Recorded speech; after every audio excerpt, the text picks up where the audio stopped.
कि ऑफकोर्स वो उसका बचाव कर रही है। हाँ बिल्कुल आ गई है जी। क्योंकि उनकी राजनीतिक जो है उनके बचाव के लिए वो जो उन्होंने करप्शन किया है उसकी सिक्योरिटी के लिए जो आजकल उनका नाम बहुत है सुर्खियों में, तो उनको क्लियर करने के लिए वो उनके सामने आई है। आम औरत भी अपने पति को कितनी मुश्किलों में कौन दे सकता है। तो अब देखें प्रियंका ने बचाव कैसे किया। प्रियंका ने बिना किसी का नाम लिए सभी विरोधियों को एक सुर में जवाब दिया। लेकिन मां के लिए चुनाव प्रचार करने उतरी प्रियंका की क्या ये सियासी चाल है? क्योंकि वाड्रा पर हमले कोई नई बात नहीं है, तो फिर इतने दिन तक प्रियंका चुप क्यों रही?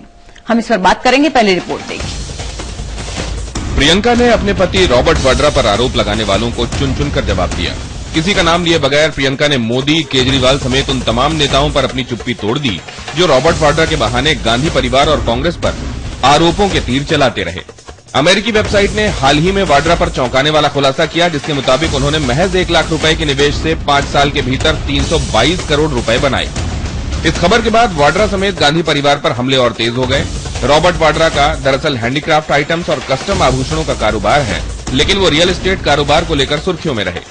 अरविंद केजरीवाल ने उन पर आरोप लगाया कि एक बड़े रियल एस्टेट डेवलपर डीएलएफ ने गलत तरीकों से रॉबर्ट वाड्रा को 300 करोड़ की संपत्ति कौड़ियों के दामों में दी और इसके बाद शुरू हुआ वाड्रा को घेरने का दौर। अडानी के साथ उनकी एक फोटो ने आग में घी का काम किया, लेकिन आरोपों के इतने दंश झेलने के बाद भी रॉबर्ट वाड्रा खुद अब तक कुछ नहीं बोले। देर से ही सही चुनावी मौसम में प्रियंका अपने पति और परिवार के पक्ष में सामने आ गई। समय के लिए हेमंत उपाध्याय। फैजल साहब, लोग ये जानना चाह रहे हैं कि रॉबर्ट वाड्रा को लेकर ये बातें अगर यूं ही की जाती हैं हवा में, तो भी ये अब से नहीं हो रहा है, फिर प्रियंका इस समय क्यों सामने आकर इस पर कुछ कह रही हैं? देखिए, एक चीज है, इनफ इज इनफ कहते हैं कि हद हो गई है, इंतहा हो गई बर्दाश्त की। जब कुछ होता है और कुछ अगर नहीं मिल रहा है तो लोग सीधे पड़ जाते हैं। रॉबर्ट वाड्रा ने इतना पैसा कमाया, उनकी प्रॉपर्टी 310 करोड़ की हो गई। अगर ऐसा है, मैं सीधी बात ये कह रहा हूं, अगर ऐसा है तो वो देश के साथ उन्होंने एक गलत काम किया है। आईपीसी, सीआरपीसी के जितनी भी धाराएं हैं उनके तहत उनके ऊपर केस चलना चाहिए। ये बात आप जरूर करते हैं और मैं बहुत सच्चाई के साथ ये बात कर रहा हूं कि अभी बात जरूर की जा रही है उमा भारती की तरफ से कि जमाई राजा को जेल भेजना है, ये करना है। लेकिन हम सबको ये पता है, इसी तरह की बात केजरीवाल साहब कहते थे शीला दीक्षित को लेकर के। पब्लिक को वर्गलाने के लिए, लोगों को भ्रमित करने के लिए लोग कभी इस तरह की बात करते हैं। जब सत्ता में आ जाएंगे तो तुरंत आप केस कीजिए। वो तो हमने देखा केजरीवाल जो इतनी इंसानियत और इतनी ऑनेस्टी और न जाने किस किस चीजों में किया। हाँ, फाइल खो गई, 350 पेजेस की फाइल बना के रखा था, गायब हो गई। ये लोग कम से कम बीजेपी वाले ये दावा तो नहीं कर रहे हैं कि उनके पास फाइल है, लेकिन बार बार ये कहना मुझे ये लगता है काउंटर प्रोडक्टिव हो जाएगा। इसलिए कि ये मान के चलिए कि प्रियंका की अपनी एक फैन फॉलोइंग है और प्रियंका जो बोलती है तो उनको कहीं ना कहीं एक she is a powerful communicator और उनका कनेक्ट बहुत इंस्टेंट होता है लोगों से। तो लोगों को ये लगता है कि इसकी वजह से हो सकता है, मैं ये नहीं कह रहा हूं कि वाड्रा उसमें जिम्मेदार नहीं, वाड्रा हो सकता है कि दोषी हो, चांसेस हैं, लेकिन अभी जिस तरह से उनके ऊपर अटैक हो रहा है तो कहीं ना कहीं उनको बेनिफिट ऑफ डाउट भी मिल जाएगा। जी बताइए, आप कुछ कह रहे थे, लेकिन एक सवाल के साथ मैं आपके पास आऊंगी, क्यों वाड्रा क्यों चुप हैं? और ऐसा तो नहीं है कि वो हमेशा चुप रहते हैं। पिछली बार जब असेंबली इलेक्शन यूपी के हुए थे, हमने उनको बहुत वोकल देखा था, मोटरसाइकिल पे वो घूम रहे थे, तमाम उन्होंने अपनी पॉलिटिकल एम्बिशंस भी जाहिर की थी, लेकिन अब वो बहुत चुप है। देखिए, वाड्रा की तरफ से बयान आए हैं, लेकिन वो इसका मुकाबला नहीं कर सकती। ये जो कैंपेन है ना बीजेपी का, ये आंधी है। ये इसमें किसी झूठ को आप इतनी बार बोलो वो सच हो जाएगा, किसी भी चीज को आप इश्यू बना दो ये सब कुछ हो रहा है और बड़ी पावरफुली हो रहा है, मोदी खुद कर रहे हैं, तो उसका जवाब वाड्रा तो दे ही नहीं सकती। उसका जवाब प्रियंका दे सकती है। प्रियंका दे सकती है। एक सेकंड, ये झूठ वाली बात पर बद्री साहब एक और बात आपसे समझना चाह रहे हैं कि अगर सच की चले तो असल में यूपीए को फिर से पावर में आना चाहिए। बिल्कुल बिल्कुल, और सच की भी परिभाषा बड़ी विचित्र है। जैसे तो खैर पहले मैं ये बता दूं कि ये जो प्रियंका का जो बयान है, यहाँ एक शेर मुझे याद आ गया है, एक बात मैं कह दूं, सच बढ़े या घटे तो सच ना रहे, सच बढ़े या घटे तो सच ना रहे, झूठ की कोई इंतहा नहीं। चलिए, तो मैं ये कह रहा था कि ये बयान जो है सिर्फ रायबरेली के लिए नहीं है, ये पूरे देश को एड्रेस कर रही हैं प्रियंका वहां से, और वो एक मैसेज दे चुकी हैं कि इसको मैं कैसे लड़ूंगी।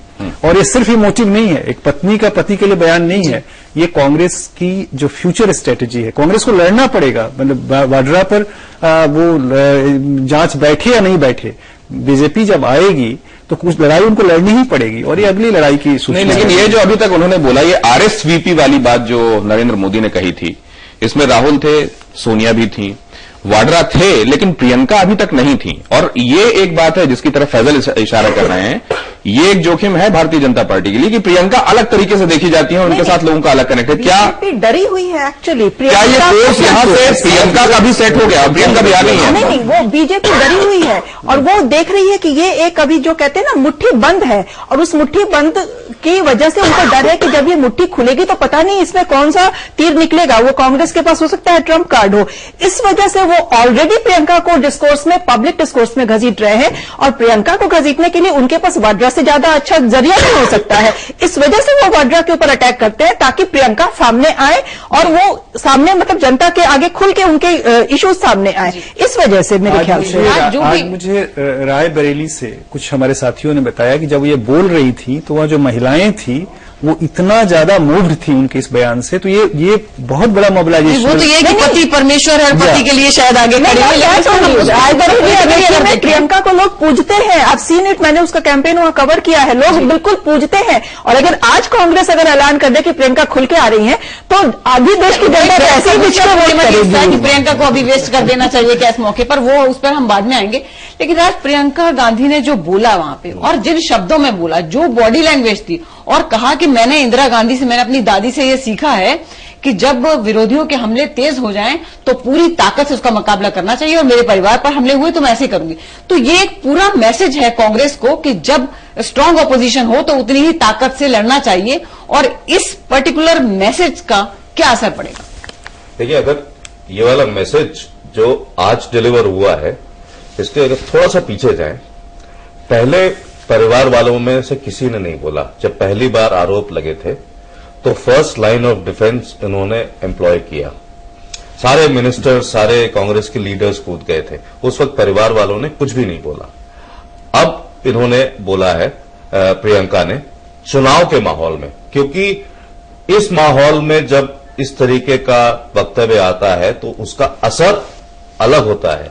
उस वक्त अगर इन्होंने जवाब दिया होता तो असर अलग होता। और इसका 100% ये एक लॉन्ग टर्म इंपैक्ट वाली चीज है। It is not just about this particular election. Arvind साहब के पास चले। अरविंद साहब, ये क्या भारतीय जनता पार्टी ने अनजाने में एक ऐसी गलती कर ली? वो जब रॉबर्ट वाड्रा पर हमला कर रहे थे तो उनको नहीं मालूम था कि प्रियंका यूं बचाव में सामने आ जाएंगे, और ये कहीं भारतीय जनता पार्टी के लिए प्रॉब्लमेटिक हो सकता है? या असल में वो वाड्रा पर हमले करके यही चाह रहे थे कि प्रियंका को प्रोवोक किया जाए और वो सामने आए मैदान में, ताकि ये जो ट्रम्प कार्ड कहा जाता है कांग्रेस का, इसमें कितना दम है ये समझ में आए? नहीं, देखिए, बहुत स्ट्रैटेजिक मूव है कांग्रेस के पार्ट पर, इसमें कोई दो राय नहीं। प्रियंका गांधी गवर्नमेंट में है नहीं, सोनिया गांधी की बेटी है, लेकिन परिवार से